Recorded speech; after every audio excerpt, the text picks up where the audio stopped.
I want to wish he and Leah, his wife, all the very best, in their next journey with his professional career. But I can't say enough of what Craig was as a Boston Bruin, his contributions, and we're very grateful and wish him the best. Thank you, Don. Go ahead, Scott. Hi, Don. Just wondering if you can provide insight into how this deal came together and what you're, expecting from Orlov and Hathaway, and where you kind of see them fitting in. Well, Scott, the deal, came together. We've clearly been in the marketplace to gauge what types of players would be available, and adding to our current group. Inevitably, we did have to make a move with regards to opening up some space in Craig's situation.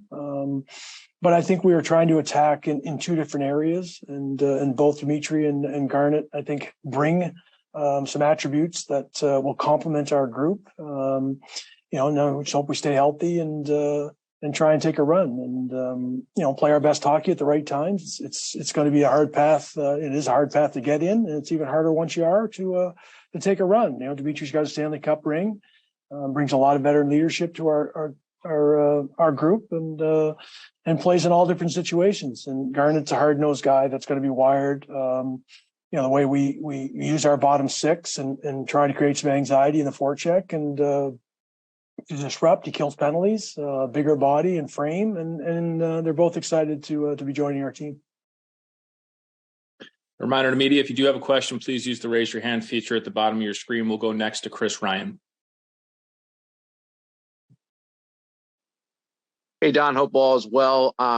Along those lines, it does feel like these are two playoff style hockey players. And obviously you have your mind towards that. How do you see them fitting in? Are they depth guys? Do you expect them to be in the lineup upon their arrival?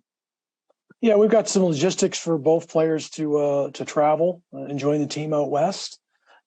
That'll be Monty's decision and theirs, and how comfortable they feel. They want to skate, practice, and get in. Both are easily adjusted to jump in an NHL lineup. They're both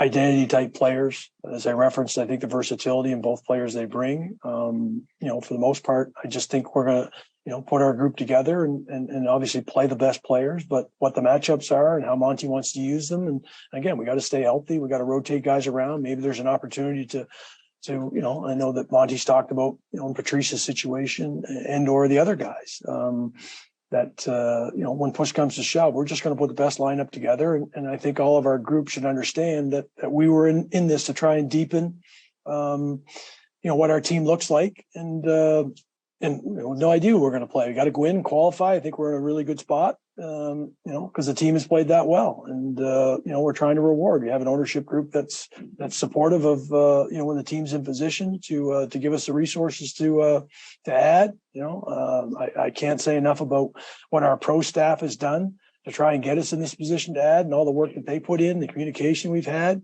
And you apologize to your amateur staff because obviously you've taken away opportunity for them to improve our club down the road. But that's the chase. We're in it to try and win, and you got to qualify and go from there. Are you still looking ahead of the deadline, or do you feel you've satisfied the needs that you're looking to fulfill here down the ahead of the trade deadline? You just never know. And again, this deal came together relatively quickly. My discussions with Brian, who's really, really good to deal with, it's just an opportunity that presented itself. We clearly have been in the marketplace for a period of time and trying to gauge who may or may not be available, what deals you can do. Not necessarily going to be overly aggressive, but we really like our team. And, hopefully, like I said, we're going to stay healthy and monitor. We got 8 more days to sort of see, but for the most part, our guys should feel comfortable that we've added to our group. And it's time to continue to do what these guys have set out to do and have a special year. Thanks, Chris. We'll go next to Jimmy Murphy. Go ahead, Jimmy. Hey, Donnie, how are you? I'm doing well, Jimmy. How are you? First, good. Just 2 questions quick. Can you just clarify how the salary retention is broken down in terms of Minnesota getting involved as well? Because the press release from the Wild was a little different from the one you guys sent. Well, I have not read the Wild's press release. I know what ours says, and Basically, we had the opportunity in the salary retention from Washington to get both the cap hit down a little bit, and then had the opportunity to do that through Minnesota as well. And fortunate to be able to do that and lower the cap hit overall. Maybe gives us some flexibility between now and playing the last games that we need to play down the stretch. And likely again, you never know. We have Noakes is on LTI right now. Vinny Lettieri's on our roster. We have some stuff that we've got to make sure that we tidy up with if we can, and maybe emerge. But again, trying to give the most flexibility we possibly can, Jimmy. And then just this type of trade. I mean, obviously, we've seen over the years how much different the playoffs is in terms of the regular season when it comes to physical hockey and gritty hockey.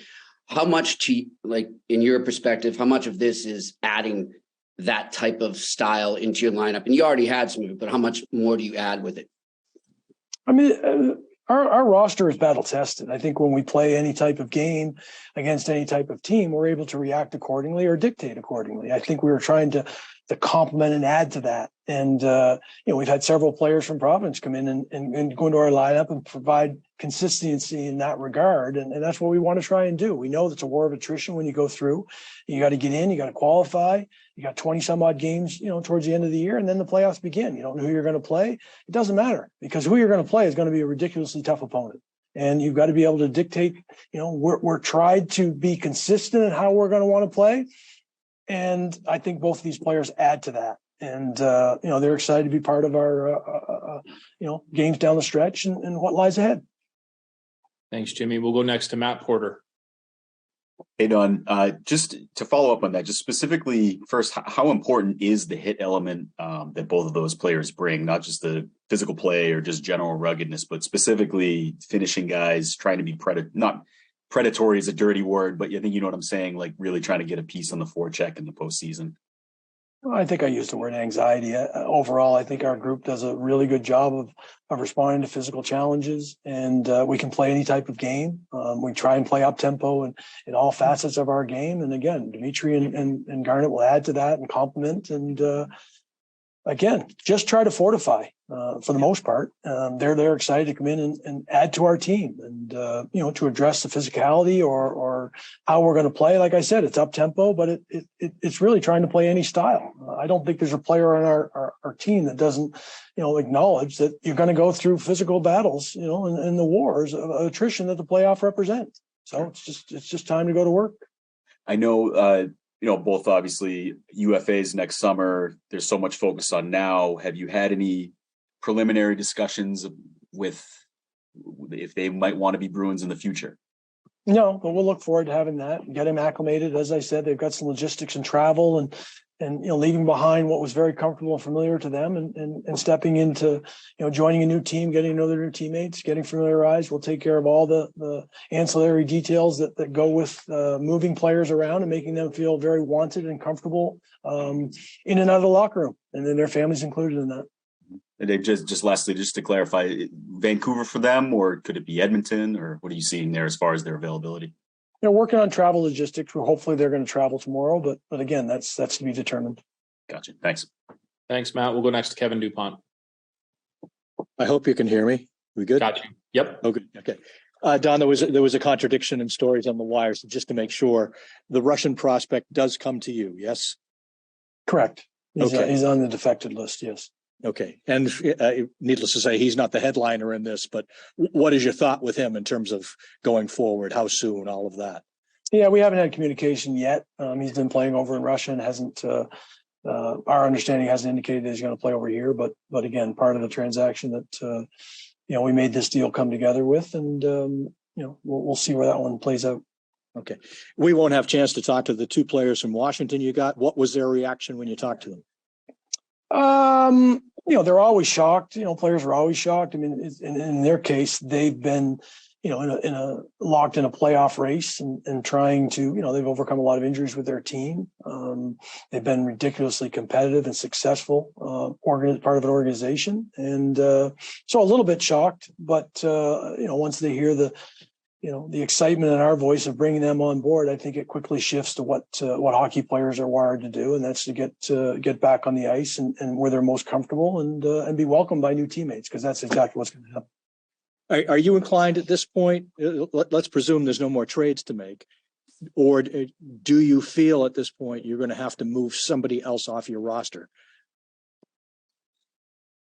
I mean, either for a cap hit or for a manpower situation. No, we don't have to make roster moves from that standpoint. As I referenced, both Noshik and Lettieri are hurt, so we have to identify that when they're healthy and going through the rehab process. Noshik's back on the ice with the team and working through that, and Vinny's been skating back here, so we'll address that when we need to. Okay. Thank you. Thanks, Kevin. Go next to Fluto Shinzawa. And Don, two questions on Orlov. First, there's a durability and a thickness factor with him.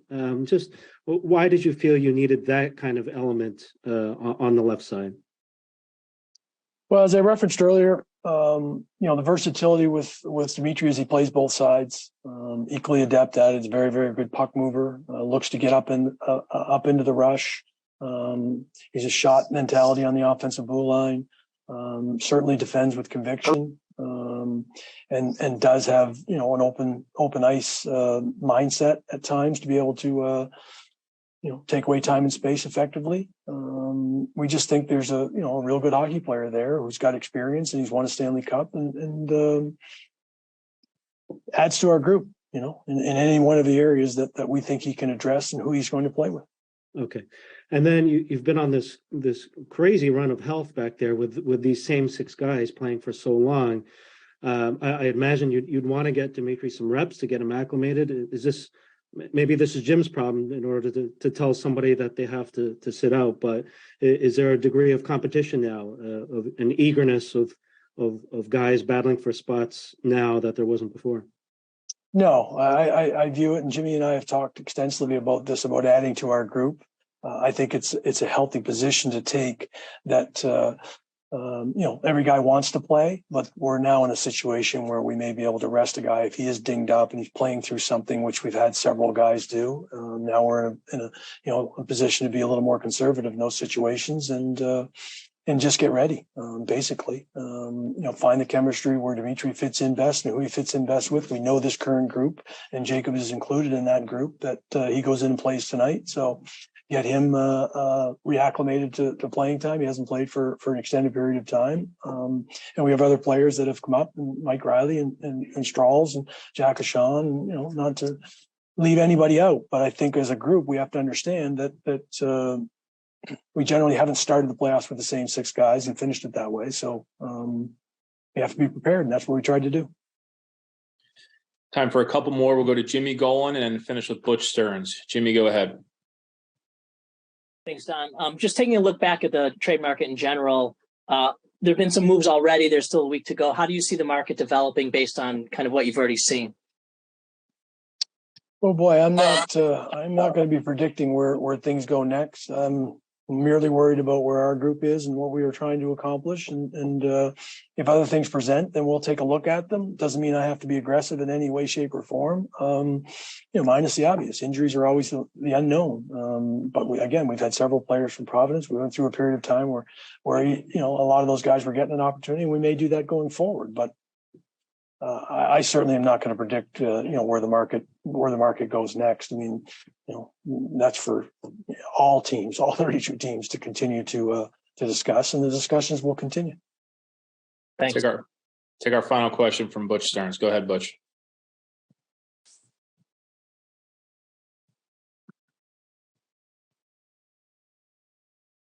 Butch, you got us?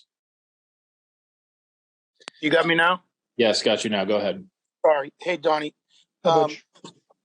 You said off the top that these guys addressed two different areas that you were looking to address. Is that simply defense and forward, or can you be a little bit more specific?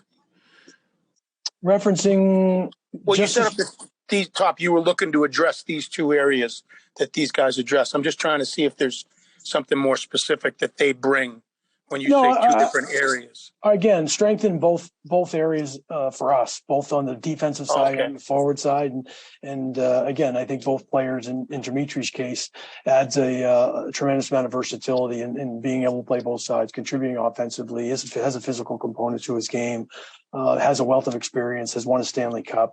In Garnet's case, is a penalty killer.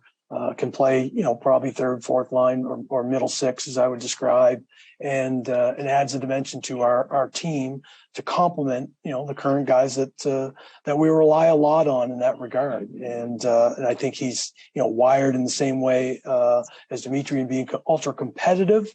So again, I think they're both going to fit in really well in all those areas.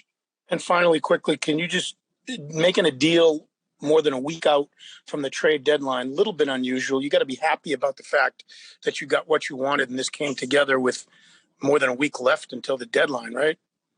Ultimately, you want to get players in here and get them acclimated and comfortable with their new teammates. And the longer runway you can have, probably the better off you're going to be. And I think that it presented in a situation where we felt we could be aggressive and close it off. You just never know the timing. As I always said, every deal, every contract, every situation has its own timeline, and all the work again that our pro staff has done over the period of time, the resources that the ownership is presents to us, and then you got to get in this cap environment. Sometimes you have to be ultra creative, and we were required it in this situation to do that. And Evan worked an awful lot on this deal to see it come to fruition. We're thankful that Brian McClellan in Washington did the same.